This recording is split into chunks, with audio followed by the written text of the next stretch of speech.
Hey, what's up? It's day two, and it's pretty tough. What the hell did I get myself into? Um, I got a video uploading for my special project I've been working on. Still no pop. Cut my sugar in half, tremendously more than in half, and I'm really pushing myself to the limit to see exactly how I can proceed with the old cliche of grabbing the bull and rustling it down by the horns. You only get one chance at life, right? There's no replays. There's no do-overs. I guess that's why I'm sorry is so sweet sometimes because I don't know when someone apologizes to you, they're showing a lot of regret, a lot of remorse, which is a good thing, I suppose. Which is a good thing. So, keeping track of my focus and why I'm here and what I'm doing. What I like to do now is focus on my second kid, Michelle. I'm gonna tell you something about Michelle. A girl could be a nut sometimes, and a lot of times when she's in one of her crazy, goofy moods, she's doing it at the right time because when she goes off, she just really happens to make people laugh, and her spirit and her drive is really amazing. There's no rule book for being a parent. You wing it as you go along. Whatever you feel is the right decision at the time, you just roll with it. And then as you move forward in life, you learn from that decision that you made, whether good or bad. When Ashley was first diagnosed with cancer and she couldn't be with her brother and sister, it was difficult because we knew with every given day she might not make it the next 24. And this is where the not only the courage of Ashley came in, which we talked about it yesterday, but the courage of Michelle. She scored perfect attendance that year. Perfect attendance. She would not stop. She would not let this sidetrack her. And one of the really good things was Ashley and Michelle really bonded together. That was the moment where they really came close. They really did. Michelle would run off to school crying, knowing what Ashley was going through. The city of Cleveland was really great, especially the kids that we went to school with. It was really great in showing the support as well as the parents and whatnot. But Michelle didn't miss a day of school. One point after practice, we were scheduled to go to the hospital and visit Ashley. And I recall Michelle had a really bad day that day, and I recall her sitting in the car, and she just wasn't saying much of anything. And she just started crying, and she was saying, "Daddy, I don't want to be in baseball no more. I suck. I'm not good at this." And she just kept crying, and and I turned the car on, let the car heat up, and I was just hugging her and telling her everything was going to be okay, not to worry about it. And if that was a decision she made, that I would support it, as tough as it was, because honestly, I think she's a better baseball player than what I ever was. But what was really cool and remarkable, because Ashley was up there at the Cleveland Clinic doing her drugs and everything else they were doing to keep her alive. What was really cool is when I went to see her, she was getting ready to go to sleep, and once again, Beth and I, we alternated. I got there, she went out to be, and I came to see Ashley. So I'm sitting there, and Ashley was pretty well gone. She was very tipsy and going through the side effects of her chemo, and and I'm texting Ricky as I'm doing this, and I remember talking to her. She's like, "Oh, how you doing, Dad?" Really going in and out of consciousness. And I told her how Michelle's practice went and how she decided to get out of baseball, and it was really cool because as she made herself wake up, and she said, she's fighting back to sleep and wobbling her head around, and she said, "I want to see my sister." She pushed a thing for the nurse, and she was holding her head, trying to shake it off. And the nurse came, put her in a wheelchair, and wheeled her out to see Michelle. Michelle was so small and so tiny, and Michelle came up and hugged her with her eyes all swollen and crying. And Ashley looked at her and said, "I want you to listen to me and listen to me good. You will not drop out of baseball. If I die, so help me God, I will come back and haunt you. Do you understand me?" And as Ashley, Michelle just looked at her with her eyes, and the best I could describe it is if you think Shrek, Puss in Boots, Michelle, Michelle, and she said, "I'm not kidding, Michelle. Don't you do it. If you do it, I am gonna hurt you bad." And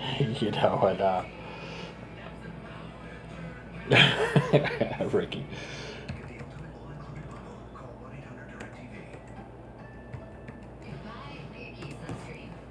But Michelle stayed in. She stayed in. If I could give Michelle any sort of medal or any sort of award, it would definitely be a Courage Award alongside with Ashley. Because I know and I respect how tough it was and how difficult it was to make herself go on and push forward. And kudos. Kudos. You learn a lot from your kids. Your kids are a mixture of mom and dad. The plus and the minus, I don't know. Creates a division sign, I guess. Beats me, but she's strong-willed, and I appreciate that. She's gonna go far in life. God's been really great to me, and I so don't deserve it. Wow, I don't deserve it, but she'll go far in life, just like Ashley. She will. Michelle. She's already tried to do one thing and decided it wasn't her thing, and she's trying to get in the military, and she's working on that, and hopefully eventually that goes well. But I guess one of the lessons that you learn from having Michelle as a child is that you just can't quit at life as much as you want to. And there's even times I want to. Right now I would kill for a Mountain Dew. But it's been 2 days, man. It's been 2 days. I'm about ready to go grab me something to drink. Sit back. I'm going. Don't go nowhere.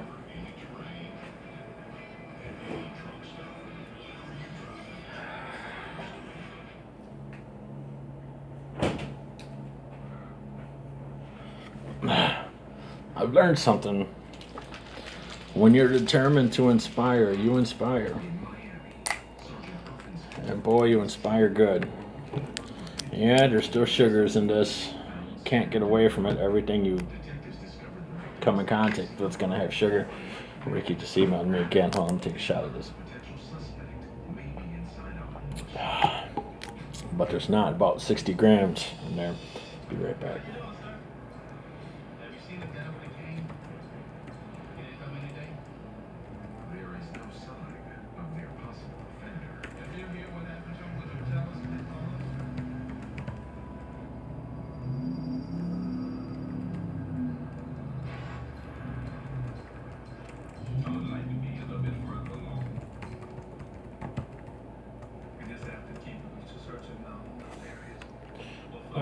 I really cannot see without my glasses, and this company laptop is such a piece of junk.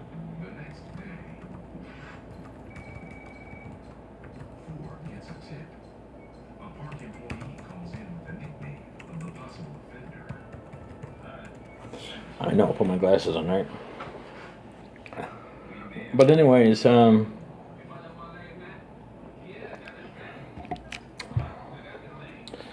I guess this to me it's like one of them things to where I tell my kids if I could do it, you could do it too. Kids in my Ricky.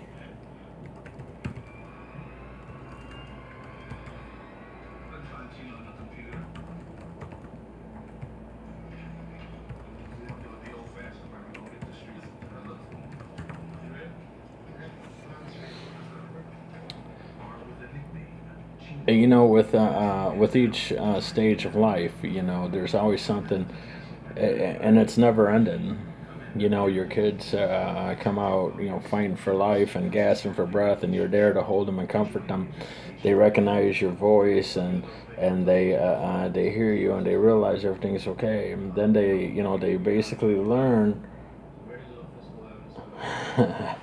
They basically learn what they're taught. I'll put my glasses on. Ricky keeps texting me. I'm gonna kill this kid. His day's not till tomorrow.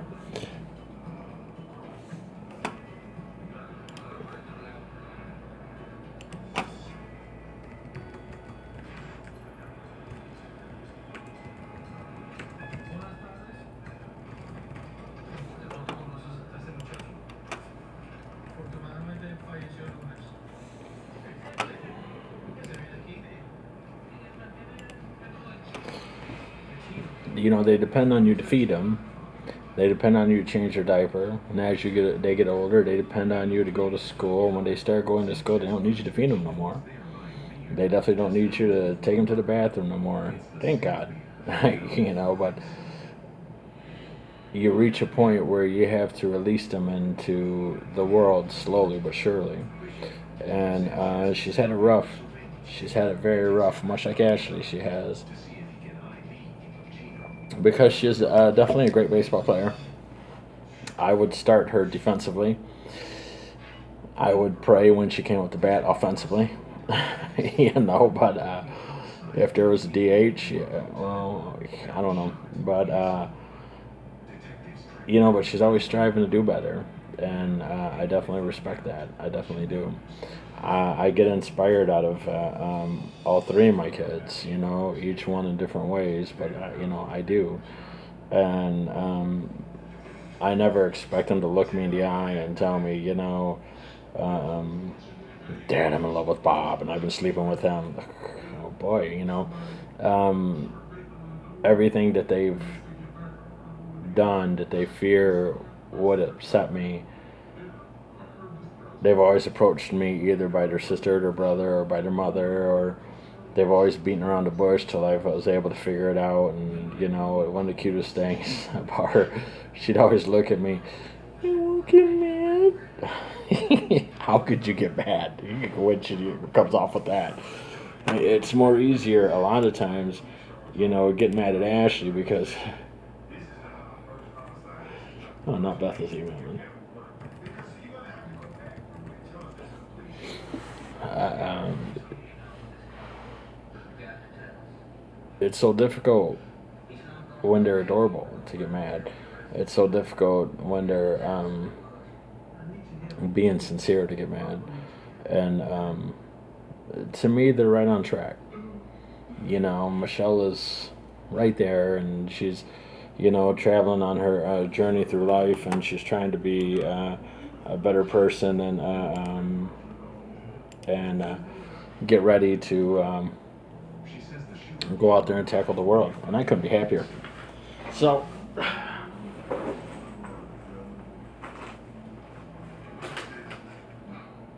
you reach in here.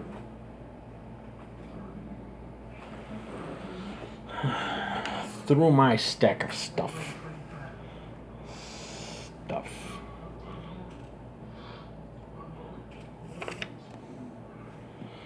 Okay.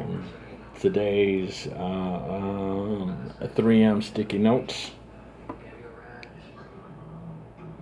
DHCP as it pertains to the IT and computer format. Dynamic Host Configuration Protocol. See that? Better remember this because you'll be quizzed on it later. Okay. FTP File Transfer Protocol. Why do I even do this is beyond me. Honestly, I just don't want to get in trouble. I reached an age where I realized, the hard way that everything's given to you. Everything's given to us. Why would anyone want to waste it? I'm like anybody else. I love sleeping, and there's certain things I really love to do, but I can't do it 24 hours a day, 7 days a week. So when an opportunity like this falls on my lap, you want to make the best out of it. You want to, you know, produce results. It's almost like giving your kid $10 and letting them go into candy store and saying, "Bring me back five." You're impressed if they do that, because even if they bring you back 4.98, it's still not $5. To pay, the attention to detail and exactly what you were asking for. And that's kind of like the way I feel now. I feel like even though I have a relationship with God, and I believe totally I do. Stay up there. What you going over?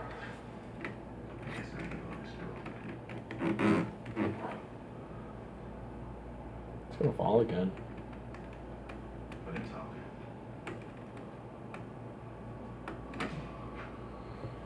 You still want to make the best out of everything that's been handed to you and everything that's been given to you. One of the difficult things is, you try to live your life to maximize the person that you are, maximize everything that makes up who you are. I want to be the best Rocky Munoz I can be. I want to be. I don't want to, sit there and listen to people say my life sucks. I wish I had someone like you in my life. No, it's not what I'm interested in. No, no, no, no, no, no. I want to go out there and I want to make a difference. I want to impact. I want to inspire. I want, a nice body. I want to be good at my job. I want to be great at my job. And a lot of times in life,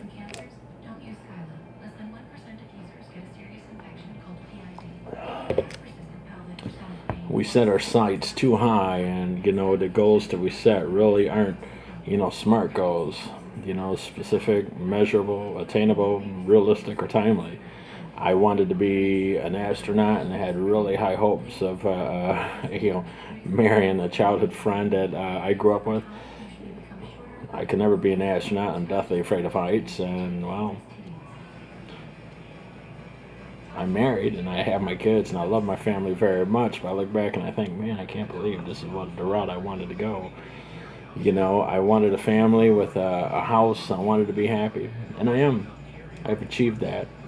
And I think one of the crazy things about being a child of God is because we see things out there and we want them. We want to go after them, and I don't think there's anything wrong with that. As a human being, you're expected to be happy. I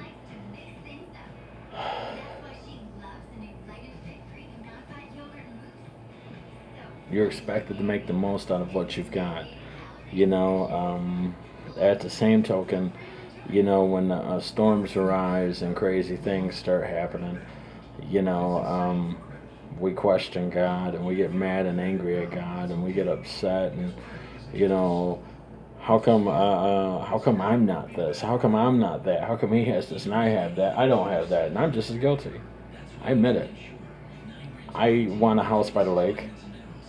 I want my lake to be. I want the lake to be my backyard. I'm not gonna lie. I want a nice pontoon. I want to be able to take the pontoon to the middle of the lake, drop anchor, and go fishing with my son. Just he and I. Well, sure, Michelle would want to come. But I want my wife to have nice things. I want her to love me, and I want her to be in a position where she can't stand to be away from me. And any and all of the don't tell Rocky or make sure your dad don't find out. I don't care for any of that.